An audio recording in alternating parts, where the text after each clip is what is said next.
दोस्तों आज की इस वीडियो में हम लोग बात करने वाले हैं कैपेसिटर चार्ज यानी पावर फैक्टर सरचार्ज के बारे में कि ये आपके बिल में कब चार्ज किया जाता है और कितना चार्ज किया जाता है।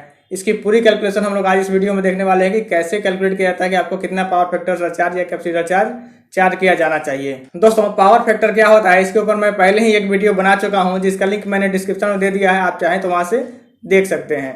तो चलिए दोस्तों आज की इस वीडियो को हम लोग शुरू करते हैं। नमस्कार दोस्तों, मेरा नाम है अमित, आप देख रहे हैं जरूरी बातें। चलिए शुरू करते हैं।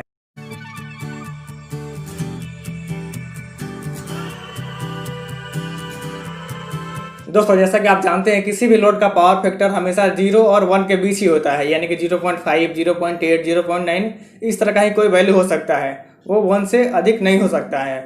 तो दोस्तों जब भी आपका पावर फैक्टर 0 के जितना करीब होता है उसको हम लोग उतना ही खराब पावर फैक्टर मानते हैं, 1 के जितना करीब रहेगा उसको हम लोग उतना ही अच्छा मानते हैं। यानी कि आप 0 को पावर फैक्टर का सबसे खराब वैल्यू बोल सकते हैं। अगर आपका पावर फैक्टर 0 है तो इसका मतलब बहुत ही खराब है, और अगर आपका पावर फैक्टर 1 है तो वो सबसे अच्छा है।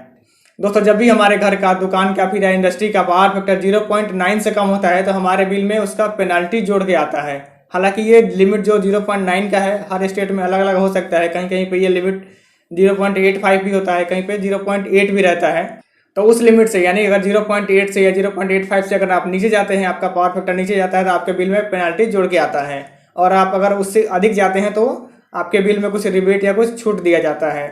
अगर बिहार की बात करें तो बिहार में ये लिमिट 0.9 है, यानी कि अगर आपका पावर फैक्टर 0.9 से नीचे जाता है तो आपके बिल में पेनल्टी जोड़ के आएगा, और अगर 0.9 से अधिक होता है तो आपके बिल में पावर फैक्टर का कुछ छूट दिया जाएगा, कुछ उसका रिबेट दिया जाता है। हालांकि ये पावर फैक्टर सरचार्ज या कैपेसिटर चार्ज सभी कैटेगरी में नहीं चार्ज किया जाता है, लेकिन खास तौर पे कमर्शियल और इंडस्ट्रियल कैटेगरी में पावर फैक्टर सरचार्ज लिया जाता है। वैसे कैटेगरी जिसमें रीडिंग केवीएच में लिया जाता है, यानी कि जिसमें यूनिट केवीएच में लिया जाता है, वैसे केस में भी पावर फैक्टर सरचार्ज नहीं चार्ज किया जाता है, क्योंकि केवीएच में पावर फैक्टर का इम्पैक्ट ऑलरेडी इंक्लूडेड रहता है। पावर फैक्टर का जो भी चार्ज होना चाहिए वो केवीएच बिल में, केवीएच रीडिंग में ऑलरेडी जोड़ा जा चुका रहता है, इसलिए उसमें अलग से पावर फैक्टर सरचार्ज नहीं चार्ज किया जाता है। दोस्तों बहुत सारे बिल में पावर फैक्टर सरचार्ज इसलिए भी नहीं चार्ज किया जाता है क्योंकि उसमें आपका मीटर रीडर जब भी बिल बनाता है या फिर मीटर रीडिंग आपका एंट्री करता है तो उस समय आपका पावर फैक्टर वो एंट्री ही नहीं करता है। या फिर बहुत सारे पुराने मीटर ऐसे हैं जिसमें पावर फैक्टर आता ही नहीं है, वो पावर फैक्टर शो ही नहीं करता है। तो वैसे केस में नहीं आपको पावर फैक्टर सरचार्ज का पेनल्टी देना पड़ता है और ना ही उसका कोई आपको रिबेट मिलता है। लेकिन स्मार्ट मीटर लग जाने से आपका स्मार्ट मीटर ऑटोमेटिकली आपका पावर फैक्टर रीड करता है और आपका पावर फैक्टर के अनुसार ही आपका बिल बनता है। तो ऐसे में आपको अगर पावर फैक्टर आपका कम है तो आपको पेनल्टी देना पड़ेगा, और अगर अच्छा है तो आपको रिबेट भी मिलेगा। दोस्तों अब हम आते हैं अपने एक्चुअल टॉपिक पे कि पावर फैक्टर सरचार्ज हमारे बिल में कैसे कैलकुलेट किया जाता है, कितना चार्ज किया जाता है। दोस्तों सभी स्टेट्स में इसके रूल थोड़े डिफरेंट हो सकते हैं, लेकिन अभी हम लोग बिहार में बात करेंगे, बिहार के एग्जाम्पल से बात करेंगे कि बिहार में कैसे चार्ज किया जाता है। दोस्तों आप अपनी स्क्रीन पे एक इमेज देख रहे हैं जिसमें मैंने बिहार के टेरिफ बुक का एक स्क्रीनशॉट दिखाया है। दोस्तों इसमें बताया गया कि अगर आपका पावर फैक्टर 0.9 से नीचे जाता है तो आपको पावर फैक्टर का पेनल्टी या फिर सरचार्ज देना पड़ेगा, और ये कैसे देना होगा उसके बारे में भी नीचे लिखा हुआ है कि अगर आपका पावर फैक्टर 0.9 से नीचे जाता है और 0.9 से 0.8 के बीच रहता है तो आपको प्रत्येक 0.01 कमी के लिए, मतलब 1% अगर डाउन होता है तो उसके लिए 1% का पेनल्टी लगेगा एनर्जी चार्ज और फिक्स चार्ज दोनों के अमाउंट पे। यानी कि अगर आपका 0.9 से 0.8 के बीच में रहता है तो जितना पॉइंट नीचे जाएगा उतना % आपको पेनल्टी रहेगा एनर्जी चार्ज और फिक्स चार्ज के जोड़ पे।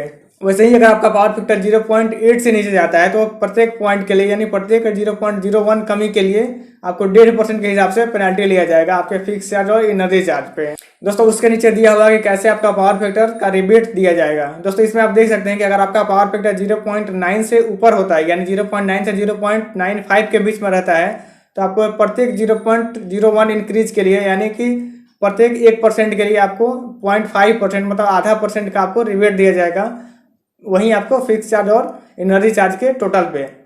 और अगर आपका 0.95 से ऊपर जाता है पावर फैक्टर तो आपको प्रत्येक 0.1 इंक्रीज के लिए 1% का रिबेट दिया जाता है।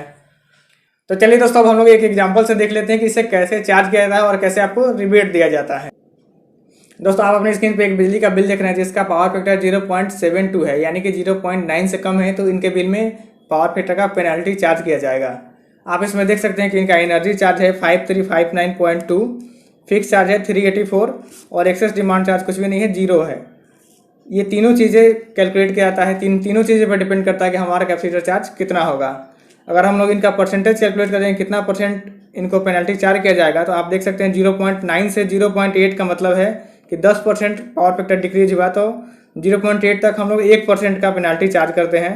तो मतलब 10% डिक्रीज हुआ तो 10% आपको पेनल्टी चार्ज किया जाएगा। और 0.8 से 0.72 में 8% का डिक्रीज हुआ, जो कि 1.5% के हिसाब से चार्ज किया जाएगा, यानी कि टोटल 12% चार्ज किया जाएगा। अगर हम लोग दोनों को जोड़ देंगे तो टोटल पेनल्टी हमारा 10% और 12% यानी कि 22% हो जाएगा।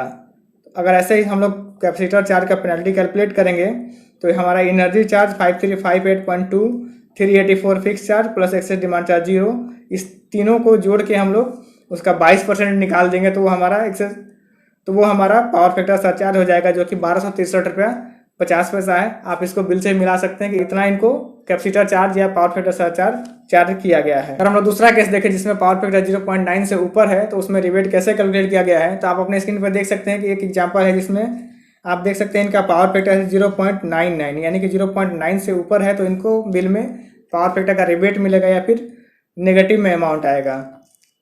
इसमें आप देख सकते हैं इनका एनर्जी चार्ज है 11,355 रुपया 10 पैसा, फिक्स चार्ज है 1980 रुपया और एक्सेस डिमांड चार्ज 0 है। अगर इनका हम लोग रिबेट कैलकुलेट करें तो 0.9 से 0.95 के लिए आप जानते हैं कि आधा % का हम लोग रिबेट देते हैं, मतलब 5% इंक्रीज हुआ तो 0.5% के हिसाब से 2.5% का रिबेट हो जाएगा। और 0.95 से 0.99 के लिए यानी कि 4% इंक्रीज है तो 1% के हिसाब से यानी कि 4% इनको रिबेट मिलेगा। अगर टोटल रिबेट देखें तो 4 और 2.5 मतलब 6.5% का रिबेट इनको बिल में दिया जाएगा। अगर हम लोग इसका रिबेट कैलकुलेट करेंगे तो 11,355.1 plus 1980 plus excess demand charge 0, ये तीनों जोड़ देंगे उसका 6.5% हम लोग निकाल लेते हैं तो हमारा रिबेट आ जाएगा 866.78, जो कि इनके बिल में देख सकते हैं रिबेट चार्ज किया गया है यानी घटाया गया है। दोस्तों इस तरह से आपके बिल में कैपेसिटर चार्ज या तो चार्ज किया जाता है या फिर उसका रिबेट दिया जाता है। दोस्तों उम्मीद है आपको ये वीडियो काफ़ी पसंद आई होगी और आपके लिए काफ़ी हेल्पफुल रहेगी। अगर आपके मन में कोई सवाल या सुझाव है तो नीचे कमेंट बॉक्स में जरूर लिखें और आपको ये वीडियो कैसा लगा उसके बारे में भी हमें कमेंट करके जरूर बताएं। और आपने अगर हमारे चैनल को अभी तक सब्सक्राइब नहीं किया है तो सब्सक्राइब भी कर लीजिए, क्योंकि मैं आपके लिए इस तरह नए नए वीडियोज लेके आते रहता हूँ। जय हिंद, वंदे मातरम।